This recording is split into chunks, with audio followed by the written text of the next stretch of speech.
Hello everybody, welcome back this channel. आज हम पढ़ेंगे लोक संपत्ति नुकसान निवारण अधिनियम 1984 यानी कि पब्लिक प्रॉपर्टी को नुकसान का निवारण यानी कि पब्लिक प्रॉपर्टी को डैमेज से रोकने के लिए एक्ट लाया गया था। तो 1984 में यह एक्ट आया था और 1984 का यह थर्ड नंबर का लॉ था, थर्ड नंबर पर ये एक्ट था। तो ये आपको याद रखना है कि थर्ड नंबर का एक्ट था, अधिनियमित किया गया था 16 मार्च 1984 को। और इस एक्ट को लाने के पीछे मोटिव क्या था, क्यों लाया गया था? लोक संपत्ति के नुकसान के निवारण का और उससे संबंधित विषयों का बंद करने के लिए यह अधिनियम लाया गया था। यानी कि पब्लिक प्रॉपर्टीज डैमेज से संबंधित जो भी प्रोविजन है वो इसलिए एक्ट लाया गया था कि पब्लिक प्रॉपर्टी डैमेज से रोका जा सके। सेक्शन 1 पर बात करते हैं। सेक्शन 1 डील करता है संक्षिप्त नाम, और हमें विस्तार और प्रारंभ हमें चेक करना है। ठीक है, इसका नाम संक्षिप्त लोक संपत्ति को नुकसान निवारण अधिनियम 1984, यह इसका नाम हो गया। संपूर्ण भारत पर यह लागू होता है। और सब सेक्शन 3 कहता है कि यह 28 जनवरी 1984 को प्रवृत्त समझा जाएगा। यानी कि आपको डेट याद रखना है, 28 जनवरी 1984 को यह एक्ट लागू हुआ था। सेक्शन 2 बात करता है परिभाषाओं के बारे में। अब हम परिभाषा पढ़ेंगे जो हमें आगे यूज़ करनी है। तो डेफिनेशन हम पढ़ते हैं रिष्टी का वही अर्थ होगा जो कि हम आईपीसी के सेक्शन 425 में पढ़ते हैं। तो रिष्टी आप लोगों को पता है, यदि जिन लोगों को नहीं पता तो हम लोगों को भी बता देते हैं। तो रिष्टी क्या था? रिष्टी है जो कोई व्यक्ति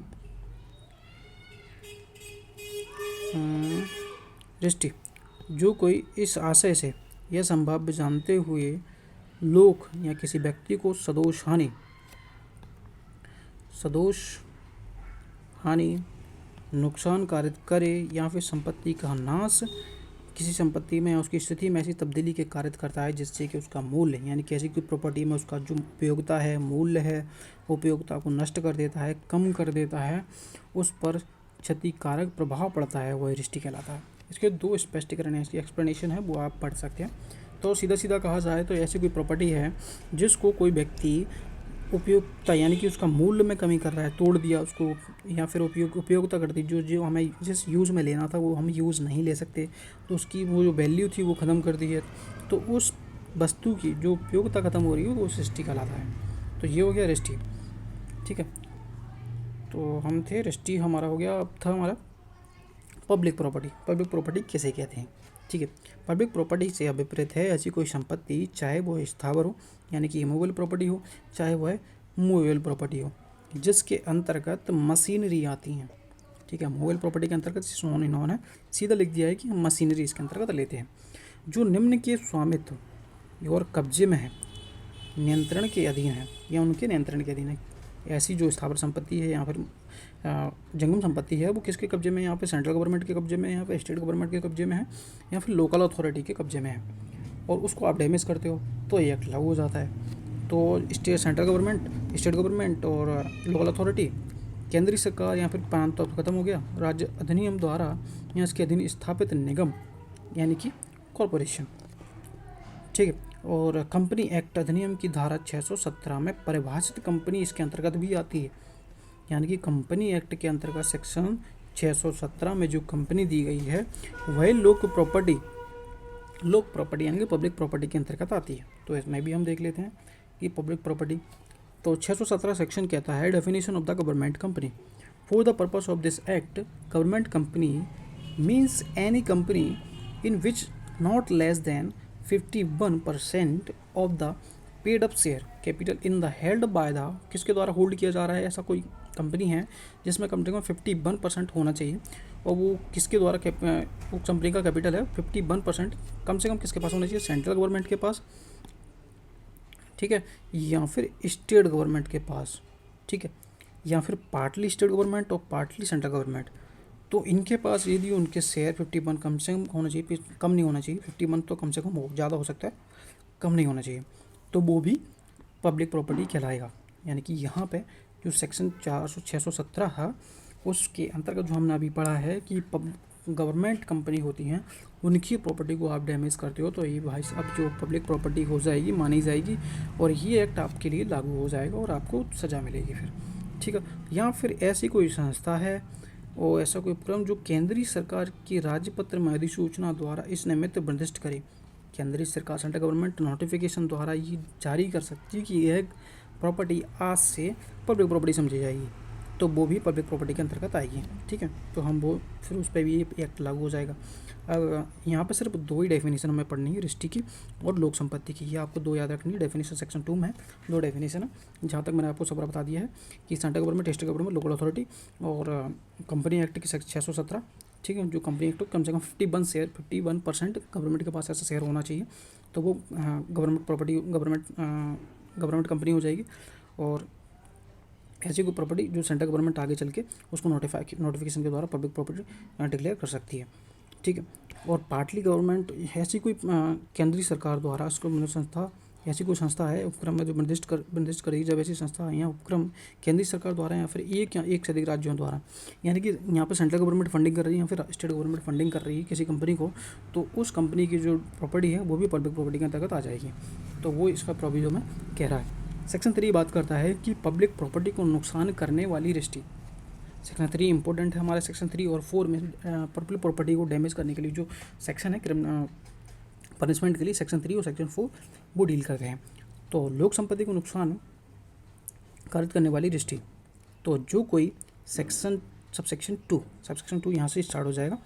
ठीक है, जो कोई उपधारा सबसेक्शन 2 में निर्दिष्ट प्रकार की लोक संपत्ति से भिन्न, यानी कि इन प्रॉपर्टी जो हम नीचे पढ़ेंगे, इनको छोड़ के यदि किसी भी प्रकार की पब्लिक प्रॉपर्टी को रजिस्ट्री कारित करता है, तो वहाँ उस व्यक्ति को 5 वर्ष तक की सज़ा हो सकेगी और जुर्माने से दंडित किया जाएगा। यहाँ पे जो और का इस्तेमाल किया जा रहा है, इसका मतलब है ये प्लस चलेगा, प्लस जुर्माना, जो कि मैक्सिमम पनिशमेंट हो सकता है 5 वर्ष तक का हो सकता है, और जो प्लस में जुर्माना तो रहेगा ही। तो यानी कि इनको छोड़ के यदि किसी प्रकार से पब्लिक प्रॉपर्टी को डैमेज करते हो, तो उस कंडीशन में आपको जो सज़ा मिलेगी 5 वर्ष और 5 वर्ष तक की, कम भी हो सकती है क्योंकि यहाँ पे मैक्सिमम बताई गई है 5 वर्ष तक, और प्लस में तो हमारा जुर्माना चल ही रहा है। ठीक है, सब सेक्शन 2 कहता है कि जो कोई किसी भी संपत्ति के बाबत, जो कोई ऐसी किसी संपत्ति के बाबत, जो ऐसा कोई भवन है, प्रतिष्ठान है या फिर अन्य संपत्ति है जिसका उपयोग हम जल, प्रकाश, शक्ति, ऊर्जा, यानी कि पावर हाउस हो सकता है, प्रकाश लाइट का कुछ हो सकता है, या फिर जल संसाधन के किसी प्रकार का कुछ हो सकता है, डैम वगैरह भी हो सकता है, और ऊर्जा के उत्पादन यानी कि एनर्जी प्रोड्यूस करने के लिए, वितरण करने के लिए, प्रदाय करने के संबंध में उपयोग किया जाता है, तो ऐसी प्रॉपर्टी भी पब्लिक प्रॉपर्टी मानी जाएगी। ठीक है, और कोई तेल प्रतिष्ठान है, कोई तेल निकालने का कोई स्थान हो सकता है, मल संकलन नाली नल्ला हो सकता है, खान हो सकती है, खदान हो सकती है, कारखाना हो सकता है, ये सारे गवर्नमेंट के होंगे जो हम आगे पढ़ के आए हैं डेफिनेशन में पब्लिक प्रॉपर्टी की। और पब्लिक परिवहन यानी कि पब्लिक ट्रांसपोर्ट भी इसके अंतर्गत शामिल है। दूर संचार, टेलीफोन लाइंस भी हो सकती हैं, टेलीफोन हाउस भी हो सकती है, इसके संबंध में उपयोग किए जाने वाले भवन भी हैं शामिल, प्रतिष्ठान भी शामिल हैं, और अन्य संपत्ति इसके अंतर्गत भी शामिल है, जो कि पब्लिक ट्रांसपोर्ट, उनका पब्लिक ट्रांसपोर्ट में जो लोग बैठने के लिए होते हैं वो भी शामिल किया जाएगा, क्योंकि यहाँ पे भवन, प्रतिष्ठान और अन्य संपत्ति भी इसके शामिल है, क्योंकि इसकी पब्लिक प्रॉपर्टी वो पब्लिक ट्रांसपोर्ट और दूरसंचार। ठीक है, इनसे संबंधित कोई कार्य करके रजिस्ट्री करेगा, यानी किसी प्रकार का आप कुछ करके प्रॉपर्टी को डैमेज करते हो, तो वहाँ आपको कठोर कारावास से सीधा सादा कारावास नहीं है, यहाँ पे सीधा कठोर कारावास मिलेगा। कठोर कारावास से जिसकी अवधि 6 महीने से कम की तो नहीं होगी, 6 महीने से कम तो नहीं मिलेगा भाई, ज़्यादा हो सकता है, इतना तो आपको भुगतना ही पड़ेगा, मजिस्ट्रेट भी आपको कम भी नहीं दे सकता, किंतु 5 वर्ष तक की हो सकेगी, मैक्सिमम 5 वर्ष है, यानी कि 6 महीने से 5 वर्ष तक आपको भुगतने पड़ेंगे, और प्लस में जुर्माना तो हमारा चल ही रहा है, और का मतलब हम प्लस में लेते हैं। ठीक है, अथवा मतलब या फिर हो जाता है, फिर या तो पनिशमेंट मिलेगा या फिर ये मिलेगा, कोई एक हो जाता है। तो ये, और यदि और लिखा है तो समझ जाइए यहाँ पे जुर्माना साथ ही चलेगा, दंडित दिया जाएगा। प्रोविजो दिया, प्रोविजो कहता है परंतु न्यायालय ऐसे कारणों से जो निर्णय लिखित किए जाएंगे 6 महीने से कम की अवधि के कारावास का दंड दे सकता है। न्यायालय चाहे तो जो मिनिमम पनिशमेंट था 6 महीने का, उससे कम भी दे सकता है विशेष कारणों पे, प्रोविजो ये कहता है। अब सेक्शन 4 कहता है कि अग्नि या फिर विस्फोटक पदार्थ के द्वारा आप पब्लिक प्रॉपर्टी को नुकसान पहुंचा रहे हो, नुकसान पहुंचा के रजिस्ट्री करते हो।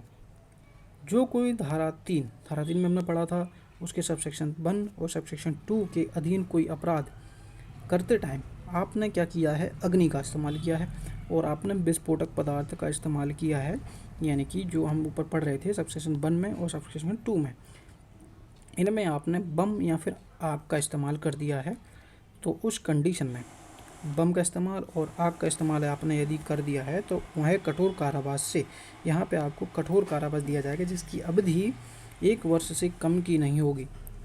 यानी कि अगर यदि आपने जो रजिस्ट्री की है उसमें अग्नि और बम का इस्तेमाल यदि कर दिया है तो आपका जो पनिशमेंट यहाँ पे पिछले में था 6 महीने से कम का नहीं होगा और यहाँ पे 1 वर्ष से कम नहीं होगा, जो कि मैक्सिमम जाएगा कहाँ तक, 10 वर्ष तक। ठीक है, 10 वर्ष तक हो सकता है मैक्सिमम, और प्लस में जुर्माना तो हमारा चल ही रहा है। ठीक है, ये था सेक्शन 4। सेक्शन 4 में हमने क्या है, वही सेक्शन 3 का था, यहाँ पे हमने बम का और आगे का इस्तेमाल कर लिया है तो हमारा पनिशमेंट चेंज हो जाएगा। ठीक है, बाकी सब सेम है। और सब सेक्शन इसका सेक्शन 4 का प्रोविज़ो है जो कहता है परंतु न्यायालय विशेष कारणों से जो निर्णय लिखित किए जाएंगे 1 वर्ष से कम की अवधि के कारावास का दंडादेश भी दे सकता है। यदि न्यायालय चाहे तो विशेष कोई कारण होगा जो देख के लग रहा है तो उसके हिसाब से 1 साल से कम की सज़ा भी कोर्ट दे सकता है। सेक्शन 5 बात करता है जमानत के बारे में, विशेष प्रोविज़न, स्पेशल प्रोविज़न दिए हैं उनके बारे में बात करते हैं। कोई व्यक्ति जो धारा 3 यानी कि धारा 3 और धारा 4 जो कि पनिशमेंट के बारे में बात करते हैं के अधीन दंडनीय किसी अपराध का अभियुक्त है, यानी कि यहाँ पे एक्यूज्ड है या फिर उसके लिए सिद्ध दोष ठहराया गया है, यहाँ पे दोषी हो चुका है और यहाँ पे एक्यूज्ड है, और यदि अभिरक्षा में है यानी कि कस्टडी में है तो जमानत पर उसके स्वयं के बॉन्ड पर यानी कि उसके स्वयं के बंधपत्र पर तभी छोड़ा जाएगा जब अभियोजन पक्ष यानी कि प्रोसिक्यूशन पार्टी को ऐसे छोड़े जाने के लिए जो आवेदन आपने किया है उसको सुनने के बाद, यानी कि सामने प्रोसिक्यूशन पार्टी को सुनने के बाद ही आपको बेल दी जाएगी, यानी कि सामने वाली पार्टी को मौका दिया जाएगा कि इन व्यक्तियों को बेल दी जाए या नहीं दी जाए। तो सामने वाली पार्टी जो भी कहती है कोई बात नहीं दे दो, या फिर मना कर देती है नहीं तो भाई दोबारा ऐसा कोई कांड कर देगा, तो उस तरह से मना कर देती है, तो उसको सामने यानी कि सामने वाली पार्टी जो प्रोसिक्यूशन पार्टी है उसको भी मौका दिया जाएगा, तुम दोषी हो, तुम्हें ऐसे छोड़ा जाना ठीक नहीं है क्योंकि तुम फिर से ऐसा कांड कर सकते हो। ठीक है, तो इनको मौका देंगे तभी आपको बेल मिलेगी। ठीक है, सेक्शन 5। सेक्शन 6 बात करता है व्यापृति यानी कि सेविंग्स के बारे में। इस अधिनियम के उपबंध तत्समय प्रवृत्त किसी अन्य विधि के उपबंधों के अतिरिक्त होंगे, यानी कि इस समय जो कोई अन्य लॉ होगा उसके एडिशनल में काम करेगा ये एक्ट। ठीक है, प्लस में काम करेगा, ना कि उसके अल्पीकरण में, उसको कम नहीं करेगा बल्कि उसके एडिशनल में ये कार्य करेगा। ठीक है, इस अधिनियम की कोई भी बात किसी व्यक्ति को ऐसे कार्य चाहे वो अन्वेषण के रूप में अन्यथा हो छूट नहीं देगी। ठीक है, और यह अधिनियम नहीं होता तो उसके विरुद्ध कोई संसद की कार्रवाई नहीं की जाती, ऐसा कुछ नहीं। सेविंग्स के बारे में हमें सिर्फ यही याद रखना कि यहाँ पे एडिशनल में काम करेगा, अल्पीकरण नहीं करेगा। ठीक है, निरीक्षण और व्यावृत्ति। ठीक है, लोक संपत्ति को नुकसान निवारण अध्यादेश 1984 ऑर्डिनेंस था, उसकी जगह पे ये भाई साहब यानी कि लोक संपत्ति नुकसान निवारण अधिनियम, ये अधिनियम हो गया है, पहले अध्यादेश होता है तो उसको रिपील करके भी ये एक्ट आता है। और सबसेक्शन 2 कहता है निरीक्षण के होते हुए भी यह एक्ट अध्यादेश के अधीन की गई कोई बात या कोई कार्यवाही, यानी कि ऑर्डिनेंस के अधीन किया गया कोई कार्य या कोई कार्यवाही इस अधिनियम के अधीन स्थायी उपबंधों के अधीन की गई समझी जाएगी। कोई कार्य किया जाता है तो इस अधिनियम के अधीन ही किया गया समझा जाएगा। तो ये था लोक संपत्ति नुकसान निवारण अधिनियम 1984। सेक्शन टोटल दिए हैं 7 सेक्शन हैं। 7 के बारे में बात करते हैं, 6 हमारा सेविंग वो निरीक्षण रिपील और सेविंग के बारे में बात करता है, 6 सेविंग, 5 में बेल के बारे में बात करता है, 6 बात करता है बम और रजिस्ट्री का उपयोग आपने यदि रजिस्ट्री करते टाइम कर दिया है तो सेक्शन 4 लागू हो जाएगा। सेक्शन 3 में पब्लिक प्रॉपर्टी को आप डैमेज कर रहे हो करके रजिस्ट्री कर रहे हो तो आपके लिए सेक्शन 3, और सेक्शन 2 में आपके लिए 2 डेफिनेशन है रजिस्ट्री की। फर्स्ट डेफिनेशन 2A में रजिस्ट्री दिया हुआ है, 2B में पब्लिक प्रॉपर्टी दी है। पब्लिक प्रॉपर्टी के अंतर्गत central government, state government, local authority और ठीक है कंपनी एक्ट 617 कंपनी एक्ट का सेक्शन 617 में जो पब्लिक कंपनी होगी, गवर्नमेंट कंपनी होगी, वो भी पब्लिक प्रॉपर्टी समझी जाएगी। और सेंट्रल गवर्नमेंट ऐसी नोटिफिकेशन जारी करके कोई किसी को शामिल करता है तो वो भी पब्लिक प्रॉपर्टी के अंतर्गत आएगा। ठीक है। सेक्शन 2 में डेफिनेशन। सेक्शन 1 इसका नाम, लोक संपत्ति नुकसान निवारण अधिनियम 1984 का एक्ट है, संपूर्ण भारत पर लागू होगा। 28 जनवरी 1940 को यह लागू हुआ था, अधिनियम हुआ था हमारा 1984, 16 मार्च, और 1984 का यह 3 नंबर का एक्ट था। तो ये हमारा हो गया लोक संपत्ति नुकसान निवारण अधिनियम 1984 संपूर्ण एक्ट। की कोई डाउट होता है तो आप पूछ सकते हैं, और कोई अदर एक्ट आप पढ़ना चाहते हैं तो कमेंट कर दीजिएगा, तो हम वो एक्ट भी क्लियर कर देंगे। तो इसमें कुछ अब बचा नहीं है, नॉर्मल हमें सेक्शन 3 और सेक्शन पर फोकस करने की ज़रूरत थी, तो वो हमारा देख लिया। तो यदि वीडियो पसंद आए तो वीडियो को लाइक और चैनल को सब्सक्राइब जरूर कर दीजिएगा। किसी भी और टॉपिक पे अगर आपको चाहिए हो ऐसा वीडियो, एक्ट वगैरह पढ़ना हो, तो आप कमेंट कर दीजिएगा, हम उस पर वीडियो बना देंगे। Thank you.